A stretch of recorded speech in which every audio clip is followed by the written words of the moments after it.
So it's all for play for still. I think so. Do you want to bet against us?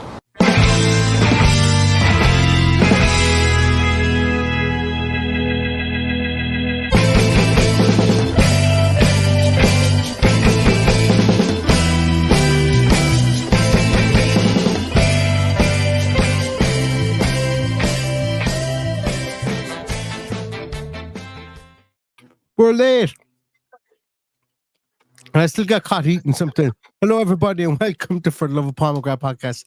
Team Sheet Tantrum for Aston Villa versus Wolves. And the team is out. We're a bit late today going, but let's take a look at the team.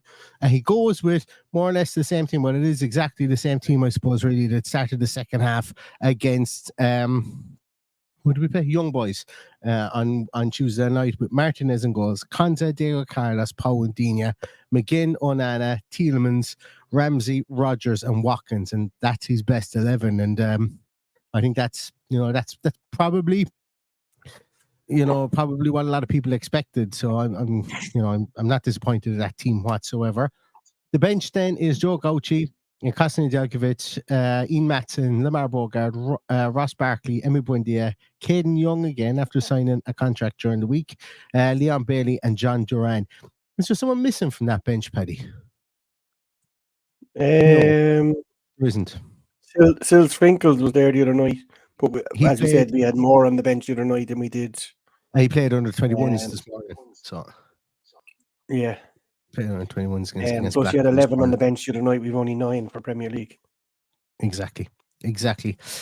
Also, I forgot to mention at the very start here as well that today obviously being a very poignant day for Aston Villa, a poignant day from the fans, and there will be a lot of remembrance for Gary Shaw, RIP.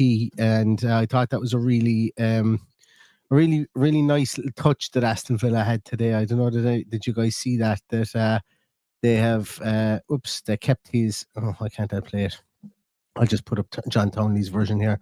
They kept Gary Shaw's seat that he occupied in the commentary area. They've kept that vacant today, and they've put up a little memorial to him there for the day that's in it. Obviously, the hero, the News and Record, the program today is dedicated to Gary Shaw as well.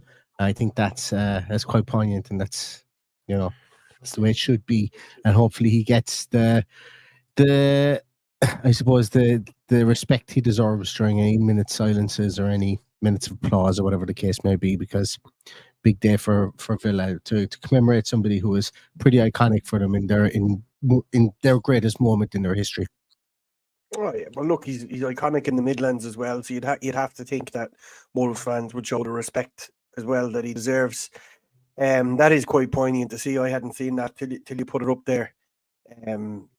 As you know, Gary worked in statistics, and he used to report back statistics on the phone to a company here in Limerick, believe it or not, for a number of games over the years. Yeah. So it's that's a tough watch now to see that empty seat. And look, thoughts are with his family and friends again today, and it's going to be a tough couple of weeks until, when we go through that Bayern game, and then we've got the funeral. There's just going to be so many reminders for everybody about what a great man Gary Shaw was. And let's hope that the fans and the team alike can give him a proper, give everybody a proper reminder of what he was all about today. Absolutely. I think so for sure. And I wanted to mark that at the start of the podcast, but I forgot. But going back to the team that we have today, hopefully this team will give Aston Villa the win that we so badly want against Wolves. I read Stato, if Stato is watching, can he please intervene and tell me what the actual statistic is about how many times in the last 20 years or something Aston Villa have won 4 out of their opening 5 games in the Premier League. It hasn't been that often, I don't think, but they have the opportunity to do that today, which and I think it's a great opportunity. Take 12 points from 15. You do that any day of the week, and Villa will be like, this team is set up to go out and win this game today. They're taking no chances. If anything, they're giving Wolves all the respect in the world by putting Konza right back, and Wolves coming off the back of, I suppose, some pretty, I won't say poor results, but not poor performances, I think is how I will put it. It'll be interesting for Villa, I suppose, to see how Villa kind of take control of this one early, Paddy. Do you think that we're going to see any kind of change-ups in midfield, I suppose, about how we attack midfield? Or do you think we're still going to stay with the Onana Tielemans kind of double pivot partnership and see what happens from there?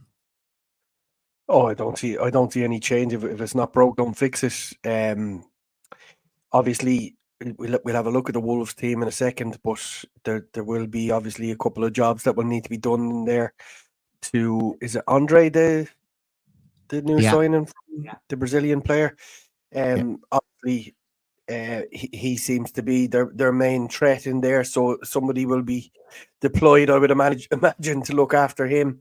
But I'm hoping that it's the other way around. I'm hoping it's them trying to marshal us and us seeing with the lion's share of possession here, because you'd have to think with how we've set up, that would be very compact at the back, would be very tight, and would be very hard to play through with that double pivot in midfield. And obviously giving a free rein to the other 4 or 5 attacking players to go at it. It'll change to a 5, because we know Onana has joined the attack on a number of occasions throughout the first 5 games, and that's been a joy to watch as well. Yeah. You still get good odds, and I know, look, this isn't a betting podcast or whatever, and if you don't bet, then don't, please. But I was looking the odds on Onana to have a shot, and still the bookies haven't copped on to the fact that Onana takes at least 1 shot a game, because you'll get some pretty decent odds for him to have at least a shot. Doesn't even have to be on target, in this game again today. So if that is your fancy, have a look at it. Well, it was anyway 2 days ago when I was looking at it. So let's see. I think the biggest piece here, Paddy, is in the press conference, Unai Emery was asked straight out, what's the timeline, or is there a timeline for John Duran to maybe start the game? And did you see that press conference yesterday, Paddy? Did you see the comment he gave? I didn't see it. No. Had an issue trying to access it yesterday. I read the transcript of most of it, but I didn't hear what he said exactly. I know there was a couple of podcasts I listened to on a journey home last night that referenced it all right, but I didn't actually hear it with my own 2 ears. Yeah, so essentially what he said was that, look, his time is coming close. He wants players to be that way, to want to start every game. He have all the party political lines there and everything. But then he said he still needs to learn how to play up top with Watkins, play as a 2. And I thought that was really interesting, because, Paddy, remember in our preview, we did speak about John Duran, and we got muddled up at the time. We couldn't remember that goal he scored against City because they gave us a 4-1 hammering, and we rested all those players and people were giving out about us. But yeah, so it completely slipped my mind. But, when he has started games, when he's played up top with Watkins as well, specifically when he started games, he's drifted in and out of those, and the impact hasn't been as big. So I thought that was really, it just goes to show that Unai Emery misses fucking nothing. He misses nothing in instances like that. And it makes me so supremely confident in plan A, B, C, D, E, and F, if wherever we need to go to, if we have to go all the way down to plan Z, that Unai Emery has spotted it, is aware of it, and is going to at least try a way to try and work things around. And I thought that was a really interesting comment to give me confidence, number 1, about John Duran, and number 2, about where Unai Emery sees this team going, and how he sees it in training as well. I just thought that was interesting. Am I overthinking that comment? I don't think so. I think it's fair enough. We know that this guy is meticulous in absolutely everything he does, including answering questions in nearly the same way every time he's asked them. So to be asked a bolter seems to upset him every now and again. So I will go back and have a look at how he distributed that answer. But it like the last few pressers have been, fairly vanilla and nothing really obvious asked, and that's mainly because of how well we've played. As you correctly said, if we win today, that's 4 out of 5. We probably should have won the 5th one as well. So it's it's been a pretty flawless start to the season. You're going to get games where we're the better team and we lose, but for now, it's just a case of enjoy the ride, because it will come to a shuddering stop at some stage. We will be beaten somewhere along the line, but I'm very happy with how the season has started. I'm very happy with all the noises coming out. I was particularly pissed off with John Duran before the season started. He's repaid everything that he's pissed people off with in spades. So fingers crossed that he can come on and do it again. And look, every time he comes on, it's a rest for Ollie Watkins. So we're saving him when we need to. And he's done an amazing job in rotating them and giving, like, he's got on in so many games. He really can't complain. And when you're up against a player who was undoubtedly our player of the year last season, and probably should have got the 20 goals, but we're nurturing somebody here who could be a world-class player, who we could be talking about being sold for the same amount of money as a Declan Rice or a Jack Grealish in the future. So let's enjoy what we have and nurture him into those starting positions. And it is going to be a mad day when we see the two of them on the pitch together.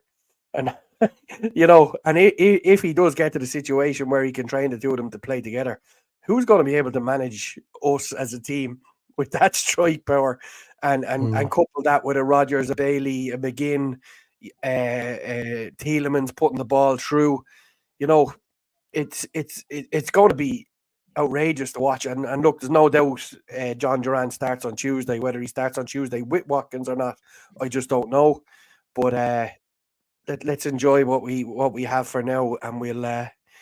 Neil has just dropped off on me there.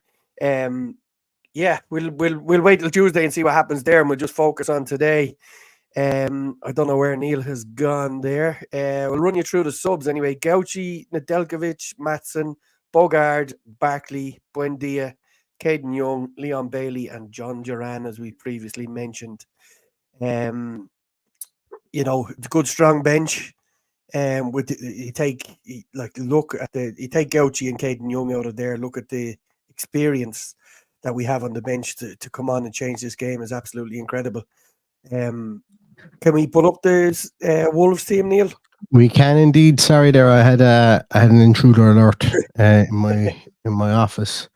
And I pitch invader. Big pitch invader. Yeah, pitch invader. Who wanted to come in and show me all the stuff that she learned at dancing this morning. So, which would have been great content, I know. But look, hey, we got to stay on topic, I suppose. Let me bring up the Wolves. So you mentioned a couple of things there, Paddy. You mentioned about the day that we get to play the two of them together. I think that's going to be interesting as well. John Townley mentioned he thought that we had the best 1-2 punch in the Premier League. And you know what? I initially poo-pooed it and went, we don't have the best 2-1-2 punch. And that's not against John Townley or anything. It's just sometimes as Villa fans, and I suppose I'm critical of this, or I'm part of the problem here as well, that sometimes I immediately kind of just poo-poo something like that, and then I thought and I went, with regards to a team that could probably play two up top and get away with it, not just get away with it, should I say, but actually have a real massive impact in games and be something completely different to other teams. There's very few teams that are playing two up top at the moment. Villa are probably the best position to do that with the two types of strikers that they have, and it'll be interesting whether we go down that route at any stage. From the start of games, I don't know, but the Wolves team is obviously out as well. So let's take a little look at it. I think what a lot of people have said is that when you look through the Premier League squads, we probably have the best two strikers available. If somebody gets injured. Like if you go through, like, there's some amazing strikers out there, Isak, Haaland. But if you were to pick two teams or two strikers that are in someone's squad, you'd have to say we are top heavy with this, and we have the best options available in backup. And he's only going to get better. Absolutely. I think so for sure. Wolves starting 11 is Sam Johnson in goals, Smedo, Dawson, Mosquera, and Ait Nouri has risen from the dead. Risen from the dead. He was completely written off of starting this game, but he's there at left back, and that's what we had a lot of conversations about. They're going to go with Joe Gomez and Andre and Lamina well, actually, probably they're going to go with like 4 midfielders across the middle of midfield by the looks of this. Gomez, Andre, Lamina, Bellegarde probably play across midfield, with Cunha playing off Strand Larson. Now, obviously, there is the flexibility to play 4-2-3-1 there with Lamina. He's played Lamina like higher right at times as well during the course of this season. And obviously, Bellegarde is more of an attacking force as well for them. But that's an interesting setup. It's a stopping setup in a lot of ways, I think. But and there's some really good players in that team with Gomez, Andre, and Lamina in midfield there. I like those 3 players. Their substitutes are Jose Sa, Matt Doherty, Sebastian Bueno, Huang Qichan, Ricardo Gomez, Tommy Doyle, Pablo Sarabia, your man Carlos Forbes. They signed from. He had a different name. He changed his name recently, but I signed him from Ajax. He was with Man City as well. And then Gonzalo Guedes as well, then the striker. So they've got a pretty packed bench as well.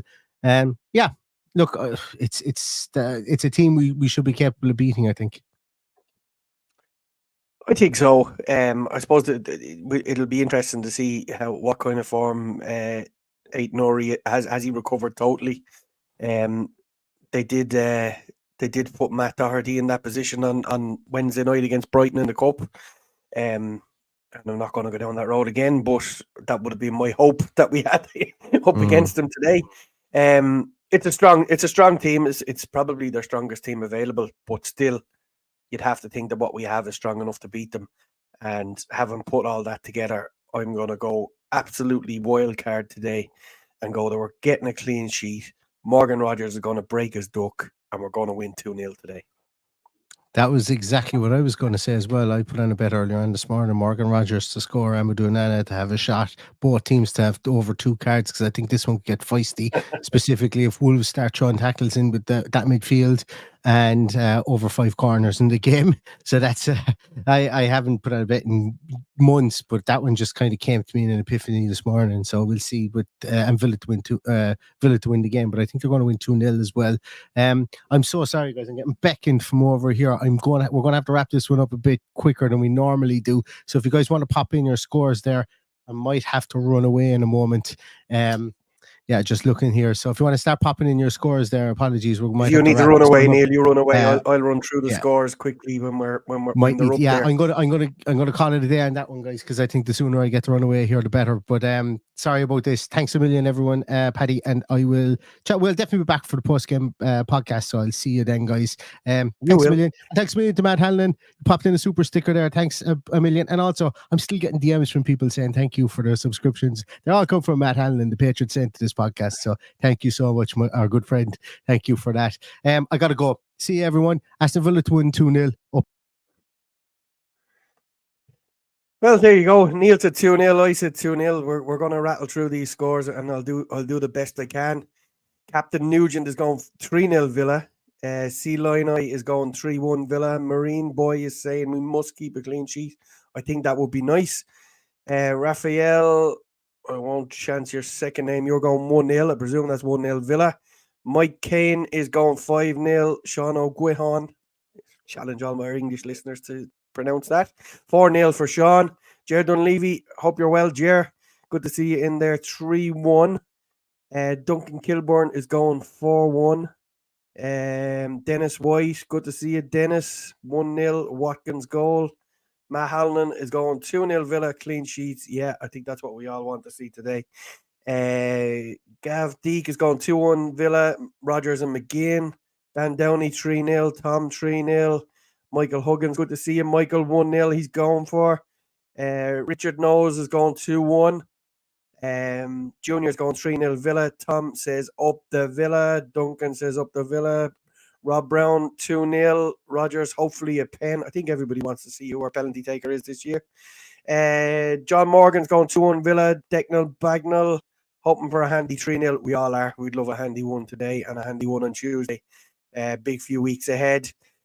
Mark Willis is going 2-1 Villa. Better defensive display with Watkins and Duran scoring. Yeah, that would be cool. Raleigh says 3-0. John DeJani, hope you're well, John. Good to see you. 3-1 Villa. Daniel Donnelly is going 2-1 Villa. Brendan McDonough 2-1 Villa. John Steele 4-0. Absolutely take that on, John. That would be class. Tez Sampa says, good on you, Paddy. 2-0 Rodgers to get off the mark. Yeah, that was my one too, and I hope that is the case. Dickie is going 4-0 Villa. Spud, good to see you, my old mate. If you're not already subscribed, go along and have a look at Spud's Australian podcast from the guys down there. Do a great podcast on a weekly basis about Villa. He's going 2-0 Tielemans and Rodgers. Paul Roberts is going 3-1 Villa. Cat Cannon 6-2. Oh, come on, Cat. Don't let us let in 2 goals. 6 would be nice, all right, though. Juicy Cinnabon 3-0. Love the lineups. Yeah, I think we're all happy. 3-0 James says. Tom says penalty takers Tielemans, then Rodgers. Yeah, probably right there. Elizabeth Farrell 2-0 Villa. Good to see you, Elizabeth. Hope all is well. Yeah, I think that's everybody done for now. And Gav says, let's do this for Gary Shaw. Yeah, I think that's the most important thing today. To get everybody into position to show our love and respect for what is definitely a great man and a great, one of our own.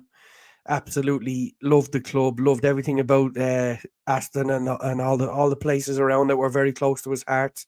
You could literally bump into him on any given day in any match or any pub around Villa Park. Never got to see him play. He's a hero of mine for other reasons, just because he was such a lovely and humble man. And yeah, it's probably fitting that we wrap this up early today. So if you're watching this in your car, or our good friends Mark, Emma and Ronan are in the Aston Inn watching this on their phone, get yourself in there early, get behind the lads and sing your hearts out for Gary Shaw, because it's obviously our first day back without him being in the stand, and it is time to show our respects. But thanks everybody for listening to the over 500 people in there. We really appreciate it. If you're not already subscribed, please do go in and give a subscribe onto our platform on YouTube. If you're watching on Twitter, why not go across and have a look at YouTube and give us a subscription there? We're nearly at 10,000 followers, which would be great on YouTube. And I think that's going to do us. Enjoy the game. Enjoy the occasion. Get behind Gary Shaw. And rest in peace, big man. And all that's left to say is up the Villa.